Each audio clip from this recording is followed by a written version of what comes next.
All right, here we are again. All right, so let's keep moving. I was saying, point four, who's saying it? It's quite important to know who's talking to you, who's saying it, what's the source of the information. All right, so are they an expert? It's important to know if they are an expert, if they are a specialist, or whatever, right? So who's saying it? It's an authority in the matter or what? All right. Besides this, what is their agenda? As I was saying, it's quite important nowadays in these political days.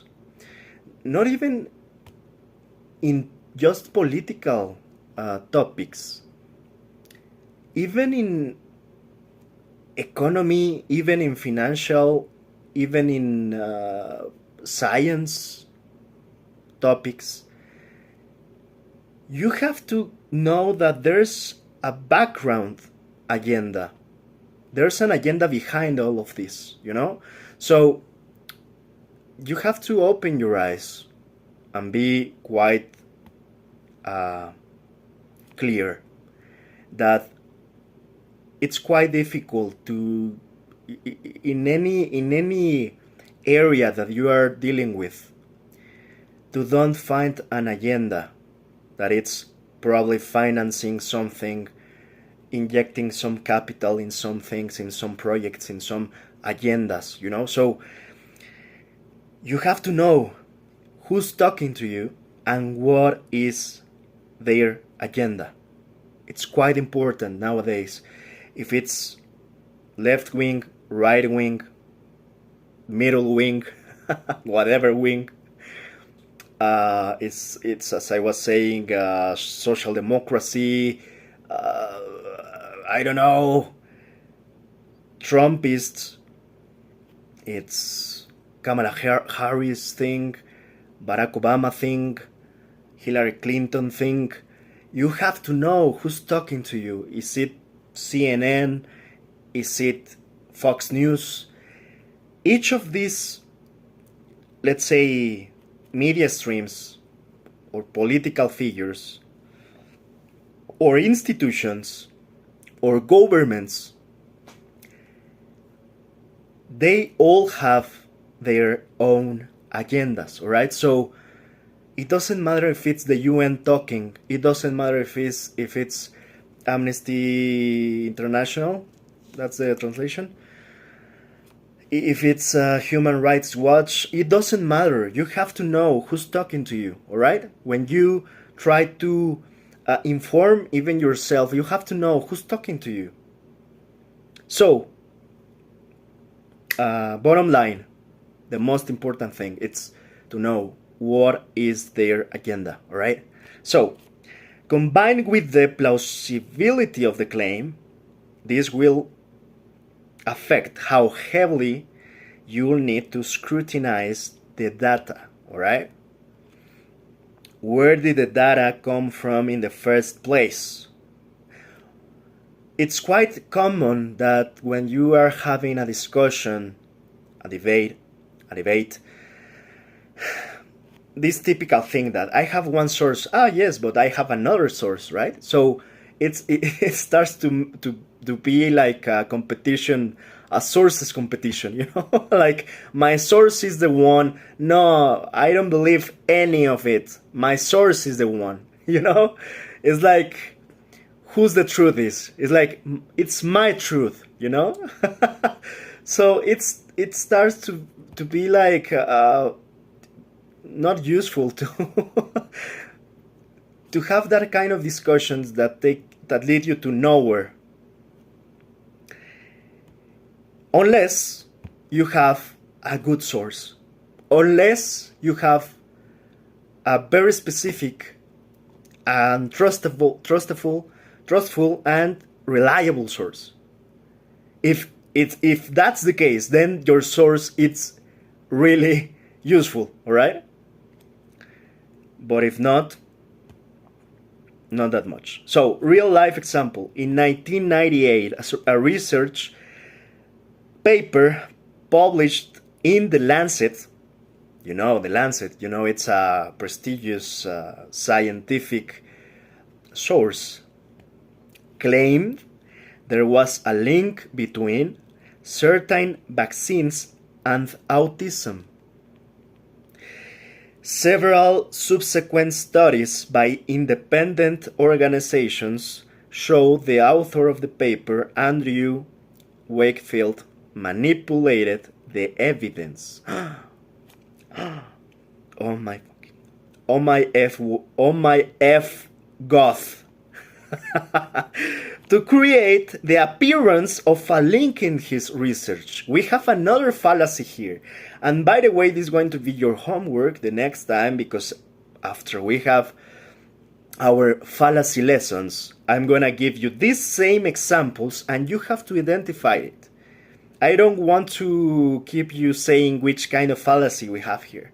So that's going to be your task.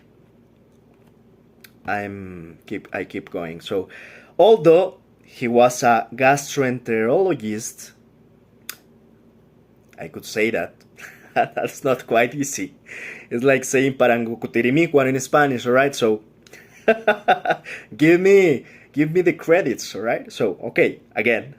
Although he was a gastroenterologist, medical researcher, he wasn't an expert in toxicology, genetics, neurology, or other disciplines necessary to be an expert on autism. Right? So we are saying here he was not the authority in the matter. I think that exists in English, right? Like autoridad en la materia. Él no era autoridad en la materia, cabrón. So, additionally, he failed to disclose a conflict of interests. Conflicto de interés, esto pasa en política, en ciencia, en economía, en medios. Conflicto de interés. Additionally, of course, he failed to disclose a conflict of interest as he received significant money. Money touches something, money spoil it, alright? So, he received money to prove the vaccine was dangerous. Terrible thing, right? So in 2010, the utterly false article was fully retracted by the editor-in-chief, Richard Horton. That's terrible.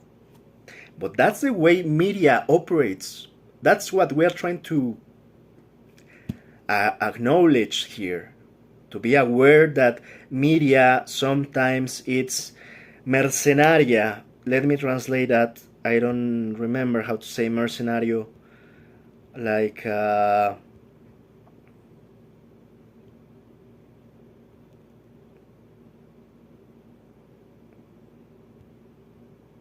mercenary. Wow. Okay, all right.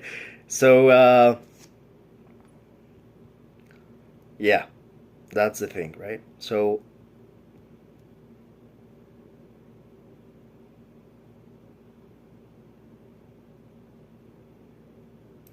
yeah, mercenary. That's a Mandalorian thing. They are unethic, mercenary. That's the way they move. That's the way they operate, right? So that's why we have to know this. Because you may think that most of people know this. No, they don't. That's why we are so deceived in society. I recommend, by the way, the song of Eddie Vedder called Society. That's a really good one. So that's why we move like sheeps, you know, like we don't know how to think sometimes. And that's why media takes in advantage this social failure, and that's why they are able and capable of lying to the masses, deceiving the masses, right? And that's why we have so much ignorance in our society, because we are victims of lies and manipulation in a really big structure that it's nowadays the meta metadatos, meta information, that it's constantly telling us what do we have to think, how do we have to think, what is fake and what is truth. That's kind of the way we are being used as society. All right, so we're almost there, guys. We're almost there. Fifth, how was the data gathered? Another one, important.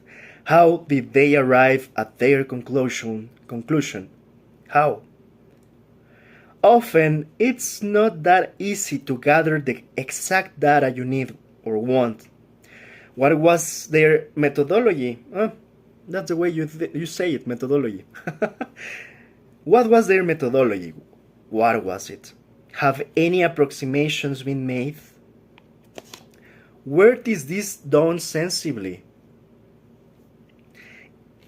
Is there too much extrapolation? Are you exaggerating things? Are you considering the average? Are you considering the deviations? Statistically speaking, were best practices followed, such as significance tests, sampling biases, avoided, etc. Example, suppose you want to know how long it takes a cup of coffee at 140 degrees Fahrenheit to cool to room temperature. After observing for 3 minutes, you find the coffee cools by 5 degrees every minute, right? So, if you then extrapolate that data, extending the trend of 5 degrees cooler per minute, you could end up with the ridiculous conclusion that after 30 minutes, the coffee would freeze.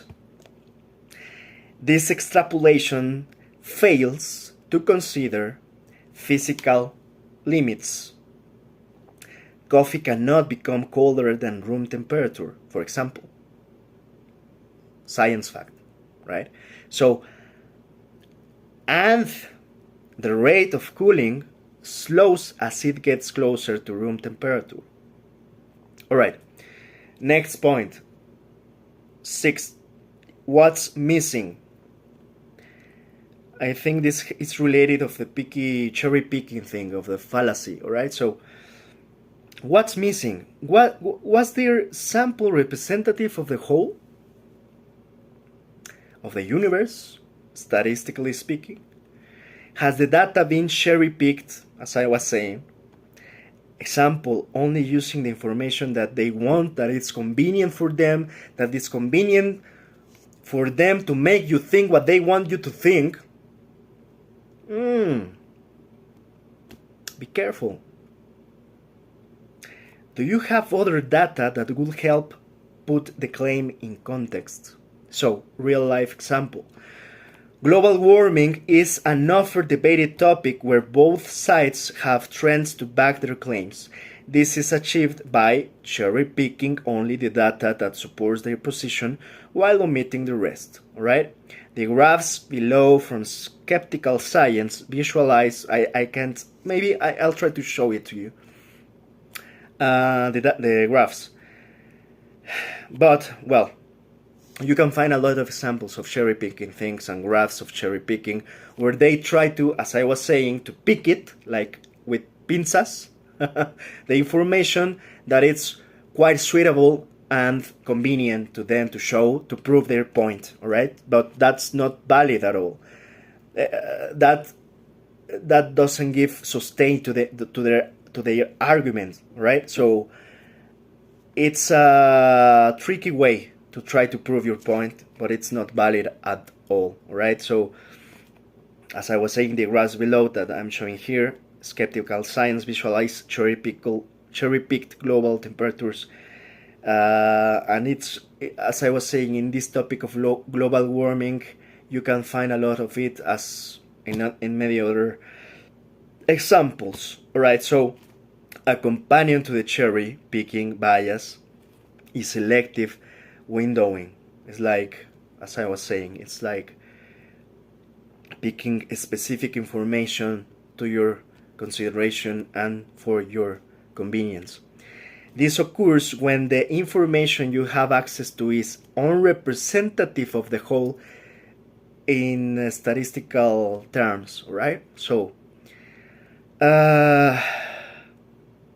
there's a good book that I recommended to you.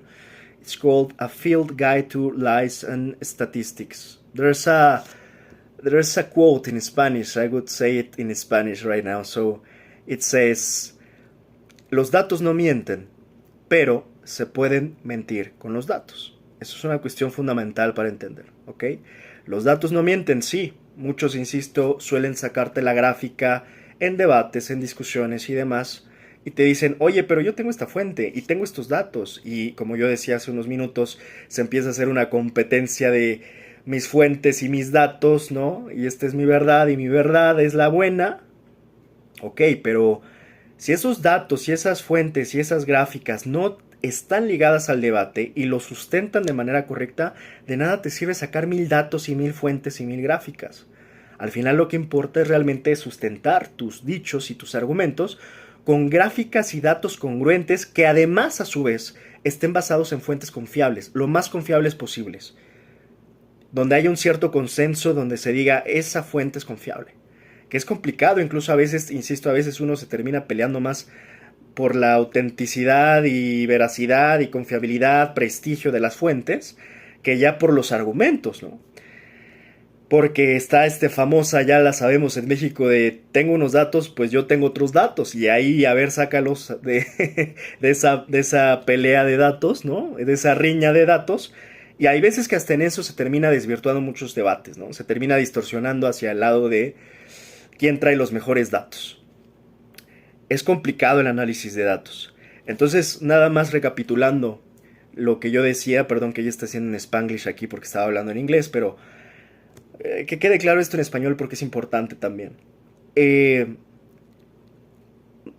No olvidemos esta máxima estadística casi. O sea, los datos no mienten, totalmente, pero se puede mentir con los datos. Y esa es otra historia completamente distinta. Y la gran mayoría de las personas cuando ocupan fuentes y datos, hay que ser sensatos, no saben usar sus propios datos. No saben, interpretarlos, analizarlos, utilizarlos, menos aún utilizar sus propios datos en discusiones o debates. Así que hay un trecho muy grande de distancia entre tener datos, que es bueno, aquí los tengo y los traigo en el cel y míralos, y otra es, muy bien, pero ¿y eso qué? ¿No? ¿Y qué tiene que ver a todo esto tus datos con lo que estamos discutiendo? O sea, son dos cosas distintas. Y no es cualquier cosa, insisto, saber utilizar los datos de manera correcta. Ok, let's back to... Sorry for the Spanglish.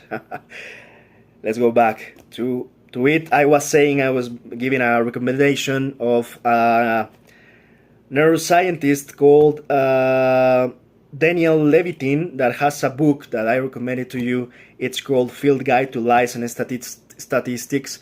I was saying in Spanish, there's a quote, let me try to translate it, that it's like, it says, data doesn't lie, but you can lie using data, right? So it could be kind of the equivalence of the translation. That's not Daniel doesn't says that in the book, but let's say that his book is related to this. As I was saying, the title, it's A Field Guide to Lies and Statistics, and that's quite common even in academical areas, or even in scientific areas. You could think that just because you are thinking about academic universities, science fields, you don't lie there. You lie.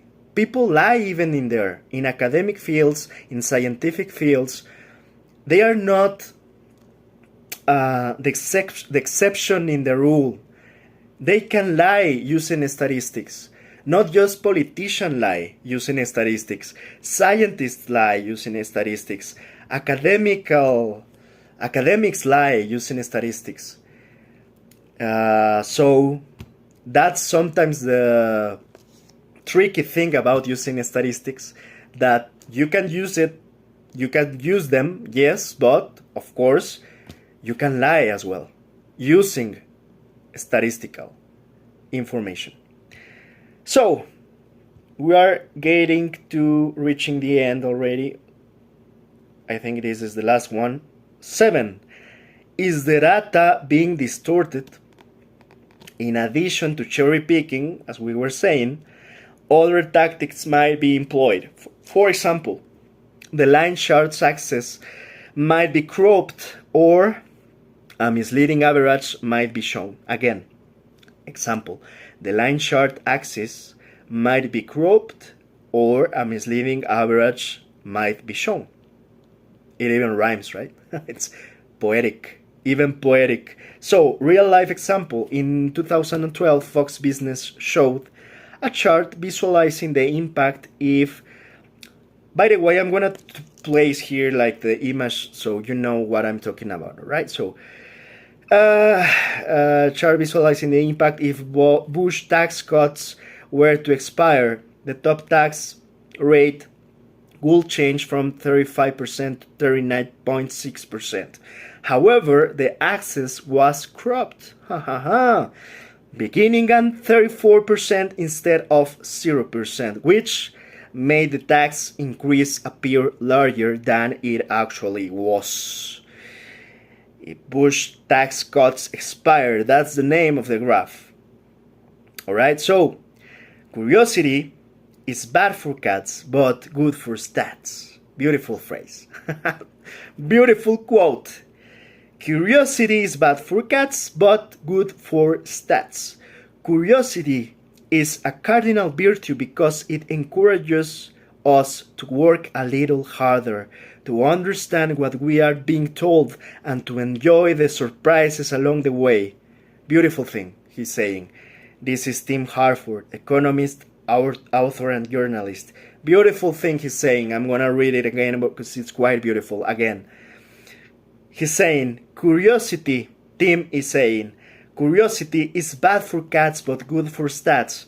Curiosity is a cardinal virtue because it encourages us to work a little harder to understand what we are being told and to enjoy the surprises along the way.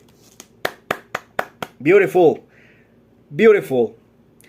Curiosity. I agree. I totally agree with it.